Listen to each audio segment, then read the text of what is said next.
And we are rolling now.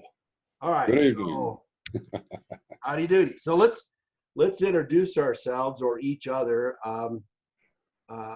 This is the infamous Dr. Phrog, campers, and I am the infamous Farmer Jones. Yes, and is that bragging a little, or is that just?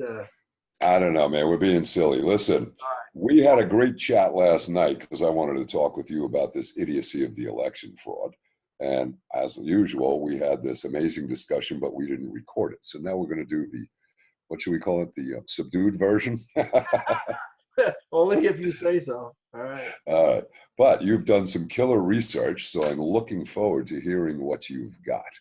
All right, so let's kind of back up to where we started. We talked about the fact that both your state, Florida, and my state, Arizona, have the most screwed up processes in the nation going on right now. You in Broward and Palm Beach, and me in Maricopa, and I was told it's penal or something like that, not penal or penis or anything like that, the county. And so it has to do both with the Senate campaigns in Florida and Arizona, and in your case with the gubernatorial, right? The gubernatorial campaign.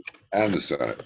Right? Yeah, the Senate. So the question. And wait a minute, actually I got to turn a light on here because otherwise I look a little pale. Last time I had the window behind me, one of your campers or one of your viewers made the point, filmmaking 101, never sit in front of a window. So now there's the window. You got to stop bouncing up and down so we can see that. Well, that's because I'm using the stupid laptop instead of my iPhone. So when I move, I've got my feet up. I'm comfy. All right. I'm sorry to interrupt. So let's get to the substance. So we were talking about, you have been complaining, and I'm going to let you do your little complaint about Scott acting as governor and filing only as the candidate to try to get something done with respect to Broward County and the No, he also did Palm Beach County too. Oh, did he? Yeah. All right. So he did two. So look, we'll just bottom line that. Some of my viewers, and you nailed it first right out of the gate last night. You said, look, as a Senate candidate, he has absolute standing because he's being damaged by these shenanigans. And I agree entirely. And then if I recall, we took this into the question, we have federal jurisdiction, which we do because there's a senator, and then state jurisdiction, and the stupidity going on here, right? You've got the Broward. Yeah, go ahead. I was going to say, you got the Broward County Snipes lunatic who is pretending that she's just incompetent, and that's great cover for truckloads of, unknown ballots sliding in and being added day after day. So I'll just hit you with the simple points, and that was one, the law, as I understand it in Florida, is that within 30 minutes after the time the polls close, the polling places have to count the absentee ballots or the mail-in ballots that are there, okay? That doesn't mean process them. That means count, like how many envelopes, right? We discussed that. She did not do that. She just kept adding more and more. Then the question is, okay, so you're in violation of law. Then the next point is they have to allow third-party arbitrary observers, not arbitrary, I mean neutral observers. Is this still shaking? Yeah, it is. I'll hold it still. To view and inspect and watch the vote counters, right? She's not allowing that. And then there's a video that I put in my last video, a link of Matt Gaetz, the congressman, who went down there to inquire what the hell's going on, and security personnel ran him off and the police. Now, he was just being like all cool and jiggy rather than saying, hey, I'm a U.S. congressman and I am here to inquire as to what's going on. Who is your boss? Did you see that video, Dr. Phrog? No, I didn't. But of course, really the truth of the matter is that there probably is no statutory authority for him as congressman to do anything else but be a Florida citizen and come in and look. And that's all good too. And then I think you added so the obvious reason for having this 30-minute tabulation is so that we don't have a running total and a constantly moving target, right. Both in Florida and Georgia, and coincidentally, or anywhere.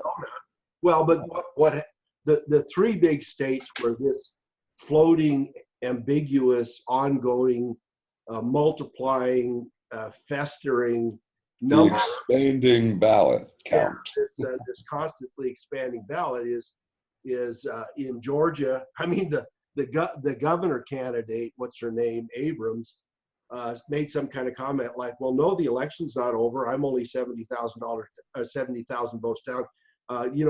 We can round up more votes." And she almost basically said, "This is a movement.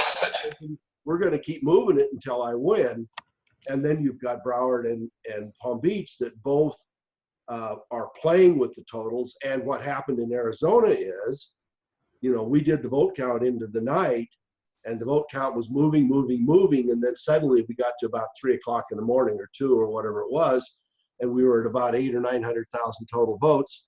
Probably 300,000-400,000 votes short of what should have been the total. And these 3 counties or so reported that they're 80 or 90% in, and everything shut down. And so, the first question is that kosher? And no, Wait a minute. What do you mean everything's shut down? What happened? Well, there's the voting and the tabulation, the announcements of voting tabulation stopped. And they basically said, we have all of these absentee or mail-in votes that we have not tabulated yet. We got too many of them. Now, for definitional purposes, tabulation means what? That means applying the ballot vote. Counting and reporting. Yeah, I mean that. But I'm not sure that there's the legal definition of it is tabulating, but obviously counting or totaling the votes and then reporting them is what usually goes on. And 47 states had no problem figuring out how to tabulate the votes. That is, total them up, keep a running count on them, and then give reports on them on an ongoing basis as they progressed. And obviously, there were a number of states. Right. I watched closely with Montana, and there were 6 or 8 counties out on it, and it changed the vote overnight. So we had 3 Senate seats that are teetering, flip-flopping. Tester beat Rosendale after after the next morning came along. Enema, whatever her name is, allegedly outnumbered McSally on the basis of tens of thousands of votes. And as Larry, what the heck's his name? I'll think of it then. Well, this guy, Rick Scott, there were 93,000 votes that appeared. 93,000 votes, okay? And out of that, he was 57,000 ahead. And then he was dropped down to 50, and then 38, and then 30, and then 20, then 15, and now he's like 12,000 ahead, which was enough to squeeze the mandatory recount. If you only win by 0.25%, it triggers a mandatory recount. And the reason for getting to the mandatory recount, for anybody that might not know, is that typically if you're within 1% or so, and this depends on every state, it's a state law, that the losing candidate can come in and request a recount. But if it's not a mandatory recount, the losing candidate has to pay for it unless he or she wins. And so, we're talking about a couple $1 million, I suppose, in Florida just to do a recount, maybe more than that, maybe 10 or 20. So once you force the thing into a mandatory recount, then you push that expense off onto the state. So let's go to the statute. Doesn't go to the Hillary campaign fund. Let's go to what we see as a. Maybe she lent it to the election committee of Broward County. You never know. I'm going to have to maybe to Debbie. I'm going to have to put a sock in your mouth here for a minute so that we can get going. But the shenanigans of the money moving through election world is wonderful. Yeah, well, so let's stay on the federal and state one. And I took a look into what constitutes federal election fraud, and that's the first thing. What would be federal election fraud? So let me give you some examples. Maybe I can I'll try to do it as quickly as I can. So. Oh man, run it out. The people are watching because they want to get some, seriously boiling farmer consciousness here. There are about 8 different ways or so that you can violate the federal laws with election fraud, and one of them is paying voters for registering to vote or for voting. So if you have the Soros kind of combination where you say, here's $5 or $10, we're going to pay you to vote, that violates federal law. Okay, conspiring to prevent voters from participating. So if Abrams takes votes away or stops or your snipes or whatever, that causes it. I was going to say, who the hell's Abrams? No, Abrams is the gubernatorial candidate. I just had it was a brain fart. So then you've got intimidating voters through physical duress. You saw the Black Lives Matter bunch. What the hell was their names? The Muslims that were going to have guns at voting sites. Malfeasance by election officials under color of law by performing such acts as diluting valid ballots with invalid ballots, ballot box stuffing, rendering false tabulations of votes, or preventing valid voter registrations or votes from being given effect in any election, federal or non-federal. So I like it. Is this a multiple choice question like the bar exam? I like that one so far. This covers a whole range of things, and some of these violations are only for federal violations. That is, they only take effect to the extent that there's a federal vote. So if there's a congressional or Senate vote, some of these statutes only apply there. But this one applies across the board because it is a violation of the one-to-one voting rights, and they have applied it. This one, which is diluting ballots, which this Snipes, if this Snipes person, and apparently I've seen a copy of an affidavit that said this woman walked into the Broward County thing and there were 3 or 4 people with a stack of blank ballots filling them out just for Nelson and Gillum or whatever his name is, Golem. And that is a federal violation, whether or not the Senate and gubernatorial candidacy were in there. So it's just the diluting component there. Yeah. Or not counting proper votes or not allowed. Pitching some of them out. So it's the election official preventing it covers into federal land. And this covers people acting in the color of elected officials, what Snipes is. Yep. Then you've got submitting fictitious names to election officials for inclusion in voter registration rolls. We've got, for instance, in Wisconsin, we've got the University of Wisconsin that is handing out voter applications.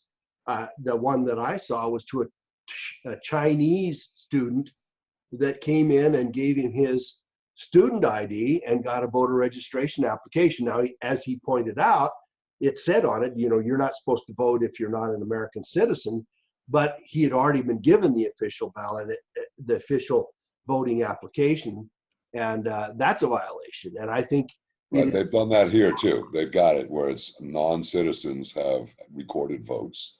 They've identified that, I believe, is in Palm Beach County.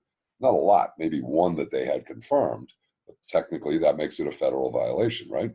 Yeah, so let's go on. We got knowingly procuring eligibility to vote for federal office by persons who are not entitled to vote under applicable state law. So that includes all non-citizens. Right. We probably have 30 states that have allowed non-citizens to vote, and we probably have people who have facilitated, certainly in California, facilitated non-citizens to vote. Abrams conspired, the governor candidate in Georgia, said that the non-citizens ought to be voting, and that is an incitement to commit federal law violation right there. Now, whether that constitutes a separate crime or not is quite another. But anybody that's now you're hitting, like, what is this, C, D, and E of the statute? So we've got 3. No. It's much bigger than this. We've got. Well, we already got 3 in there that are real juicy. These are all. But we're not good. But wait, I'm not done. I mean, there are a whole bunch of them, and some of them are under 52 USC and a whole range of them. But some of them are under 18 USC 911. And some of them are in 10307, and some of them are in 2511 and 52 AC. Wow, nice. Yeah, so there are lots of them.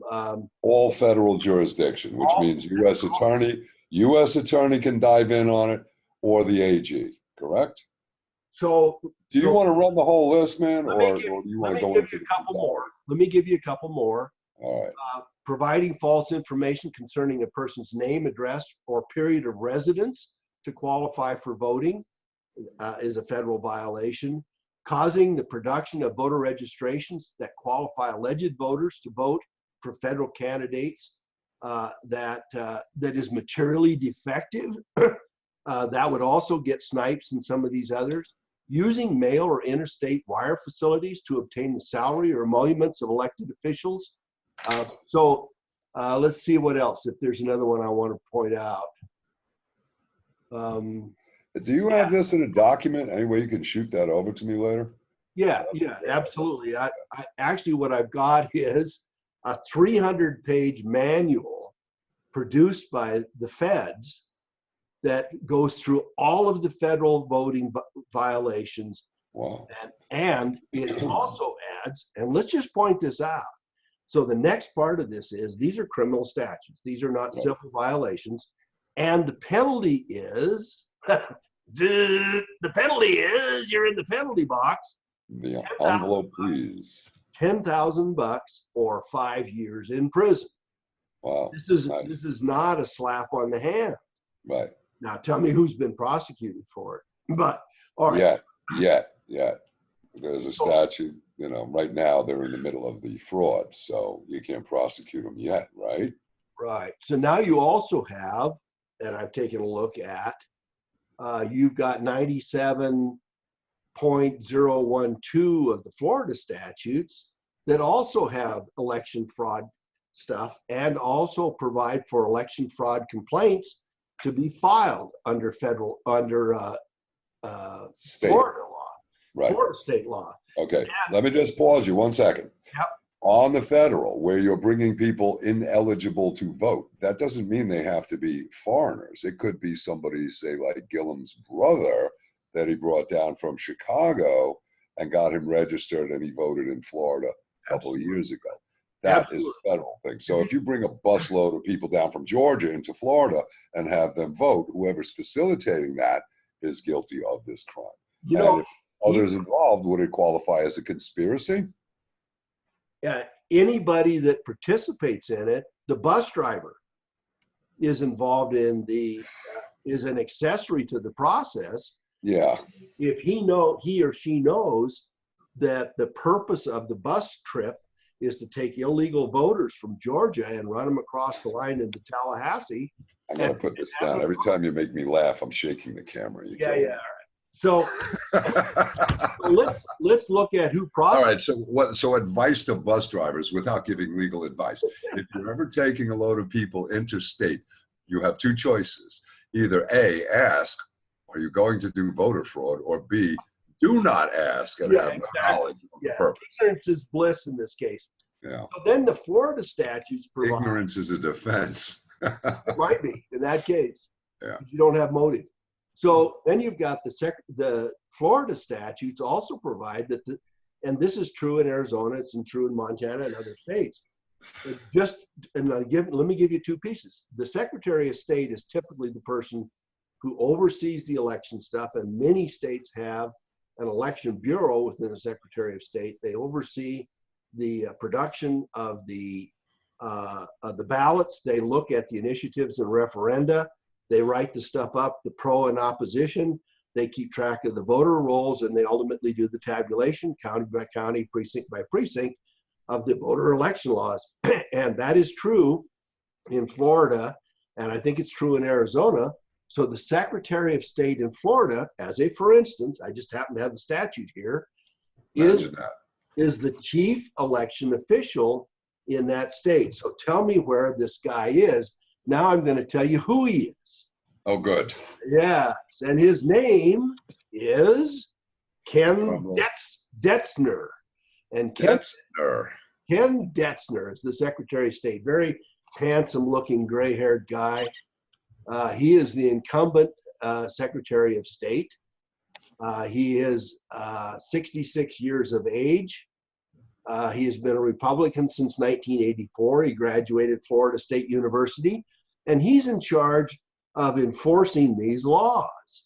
Now, What should have happened when that Snipes business happened in Broward County is the Secretary of State should have jumped in, should have noted the violation, should have demanded that she conform to the 30-minute rule, and on failing that, should have filed violations, election violation stuff, both for federal and state, and then he should have filed a complaint, which could have been prosecuted by, you're the Florida guy, what, the state AG, the state yeah, it would be the Pam Bondi's office, right? We were talking about this before. That would be, she's the AG until her term is up when the new guy or girl comes in. Right. And I guess it would be her or a state attorney under her. You see, that's the strange layering here. We had discussed this. You have county attorneys, you have state attorneys, and arguably under the state law, even absent the Secretary of State stepping in, there's nothing stopping these people from coming in and prosecuting, is there? No, well, and the Secretary of State should be on this like white on rice, like stink on poop, right? Well, unless, is that an elected position? So is that a Republican or a Democrat? Yeah, it's a Republican. And is that person an R or a D? No, it's an R. Yeah. Sure? Yeah, absolutely. I'm sure. Yes, he's a Republican. Interesting. So, where's he in this process? And now let's back it up. Let's go to the other piece, which is who the hell, the Q business. Our language was a little spicy the other night, wasn't it? Yeah. For the Q business, oh no. We were told, you've got the red shirt on, I should have a red shirt on too. We were told that the red wave was going to get protected, and you don't worry at all. We've got this covered. We're going to cover all the fraud in the elections, and we're going to take care of the digital manipulation. We're going to take care of the bad stuff. And so let me, first of all, I forgot about the paper counting manipulation. Oh yeah, it's all. So let me ask you a rhetorical question for which everybody who follows Q on it answer.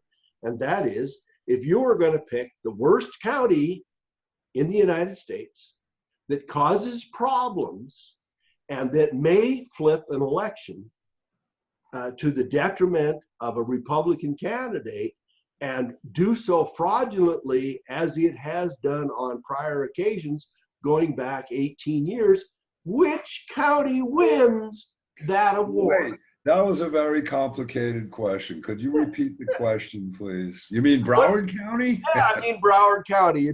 I'm begging the answer. Well, you've got Palm Beach, but you also have Maricopa in Arizona, which is in the process of flipping election. You've got Missoula County in Montana that held tens of thousands of votes. Right. Did they play? I don't know. Well, they did the same thing, I think, in Illinois, and I forgot which county. I don't know if it was in Chicago or in Illinois. Some mysterious votes reappeared. Let me redirect this for a second. The fun of our conversation is, what are the possible remedies here? Okay, you came in with the very astute observations of state versus federal, and now you've just cited for us the federal law, right? So we've got them nailed dead to rights and at least chargeable. And there's plenty of evidence. There's affidavits of people saying they saw Snipes include improper ballots into the pile, right? Now, the question of these mysterious ballots and trucks moving ballots and the thing showing provisional ballots, Laura Loomer did an interesting piece, and they had pictures of the boxes marked provisional that were in the back of an Avis rent-a-car at Fort Lauderdale. Now, you had said at the airport, after they turned it in the car, you had said that arguably the sheriff could seize it. And I said, why don't they declare this as a crime scene, right? Whip yellow tape around it and seize this crap and say, listen, you criminals are not going to be allowed to count these ballots. Yeah, see, they should. That's the way you protect this free election. They don't need to go to the airport. They should have frozen Snipes, who has already been charged with violation, and they could have walled off and yellow tagged the whole election thing. The yellow tape, whip it around. It's a crime scene. They should have separated out all the ballots that had already been tabulated. They should have counted and totaled the ballots that were supposed to be done within 30 minutes and validated those. They should have seized all the voter signature pages and all of the envelopes that came with them. You know, when you have a signature for every single voter. You've got a signature either at the voting place, at the precinct voting place, or you have it when they turn in on the envelope on the outside of it. And that signature has to match, number one, and they should exactly, those signatures, both in the precinct tabulations and in the envelopes, should match and total the on that day election total and the turned in ahead of time, the remote or mailed in ballots. Yeah, and that's the problem. She wouldn't disclose that. She wouldn't allow the observers in. She would not reveal the information of how many more ballots are there. 1 day, 2 day, 3 day. Well, how many ballots are there, Snipes? I'm not telling you. The Secretary of State, who oversees the violation, should have called her at 9 o'clock that next morning, or 8 or 7, and said, you failed to give me the tabulated total of that, and I'm going to give you another half hour to do that. And if you don't do that, I'm going to go in and A, file a writ of mandamus, B, get a hold of the state officer, the state prosecutor, the state attorney, and we are going to shut you down. And they should have moved in and shut him down. Now, wait, one point in that the governor has the right to fire, or not fire, but suspend that person, the supervisor of elections of any county, because they're locally elected. He can't fire them, but he can suspend them. And he could have done that immediately. But because governor is running for senator, it would look like it was political. I would be willing to bet you that the Secretary of State and the Attorney General also had that right, or that they could have taken the political heat off of Scott by asking him to do so at their instance. Oh, absolutely. There's multiple ways it could have been done. Absolutely. I like the idea of seizing it as a crime scene. Now the question is, you have 93,000 ballots that showed up. What do you do about this?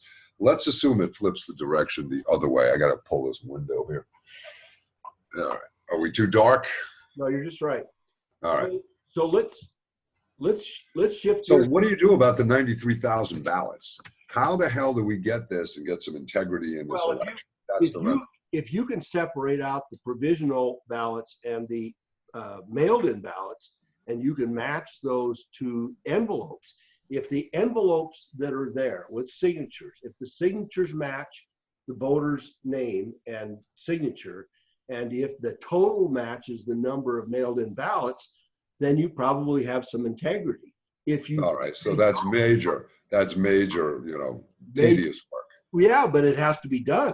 Right. Because once she adds one ballot in, you don't know whether it's 1 or 10,000. And if you haven't matched those up to the signatures, and you haven't kept a constant tabulation, and you didn't total them within 30 minutes as you said you were going to do, you've already destroyed the integrity of the 30 minutes is as required by law. Furthermore, as they do the count, they are supposed to report in every 45 minutes as a update as to how many they've done, how many are remaining. She didn't do that either. All right, so let's shift this to feds for a minute, because this is part of this is the little chum that's got in my craw, which is that the feds all told us, and from the president on down, we're not going to permit this voter fraud, and we are going to hold everybody accountable.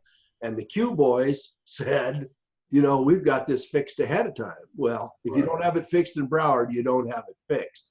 Right. If you don't have somebody observing, if you haven't put Republicans and or conservatives and or honest people in the precincts for the counting purposes that can validate what's been going on and that can set a chain of title on it. Well, it's not even the precincts. It's not the precincts. It's the, you're meaning the polling places in the precincts. It's over at the Board of Elections, right? The supervisor of elections. That's where the observers are supposed to be. In many states, the precincts do their own tabulation, and then they hand in the tabulation totals along with the sealed voter box to the county clerk and recorder, right? Who's the voting. All right, so But over here, I think it all goes over to headquarters, and then they do the count, and they're supposed to have observers. They didn't allow it. let's Outrageous. shift this for a minute. You know, where are the feds? Right. Well, better question, what's the remedy? Okay. Can they demand a redo, a do-over, a special election, as you called it yesterday? Can you allege that this is so tainted with fraud that it has to be redone? You know, here, absolutely. I think if you are the candidate that ends up losing by 10,000 votes in a highly questionable situation like this that hasn't been either properly managed at the outset, has not kept a chain of title through the whole process, and has besmirched the whole thing by stirring obviously invalid ballots or questionable ballots in with real ballots on an ongoing basis until they got the result they wanted. You know, there is no way to fix it. That's the problem. And so you have no choice but to request a new election. Special election. Or can you say that this whole thing is subject to a proper a validation where somebody actually does the grunt work and matches signatures with ballots? I know when I went to the polling place, I had to show ID and then sign in. Then she gave me the ballot. Here's the problem. Here's the problem. When you take the ballots out of the envelopes on a mail-in ballot, you've got an envelope that matches the signature, and that should match, and that's perfectly good. But as soon as you take that ballot out and stack it in a stack, and then you add 5,000 other ballots that are out, you have no way, once you've done that, because the people don't sign the ballot themselves, they sign the ballot envelope. That's how we keep a secret ballot. So if you have, once you stirred in fake ballots with real ballots, you have no way of saying, well, these 10,000 ballots came with the envelopes and we can count them, because you have 5,000 ballots that are stirred in, none of which you can validate were in the envelopes or not. Exactly. And don't forget, you have the other component that says, and this was primarily in Palm Beach County, that the election official were looking at, we'll call them ambiguous ballots, right? And they made the unilateral decision that the voter intended to vote this way. And they took out a fresh ballot, marked it, and then submitted it. Now, what we discussed last night is there are several choices on the ballot or candidates running that you may not vote for. I know there were several I didn't know either one. Two judges, they don't indicate party affiliation, so I just didn't know them. I blew it off. And we were saying they should have a line in there that says abstain, so you can acknowledge you looked at it, you considered it, and decided not to vote for one, right? So if these people are issuing a new clean ballot, who knows what they're filling in on the other stuff? Well, you've got a destruction. First of all, you've got a destruction of evidence. You've got the destruction of a ballot. You've got the substitution of it. And if you don't staple the two together and say, this is the one by which we made the adjustments, and this is the hanging chad. That would be wonderful. Yeah. I get the distinct impression the originals were discarded. Yeah, well, see, once you've done one of those, you've destroyed the election. Once you've done one of those. All right, so I still want to get to the feds, because the feds have dropped out of this.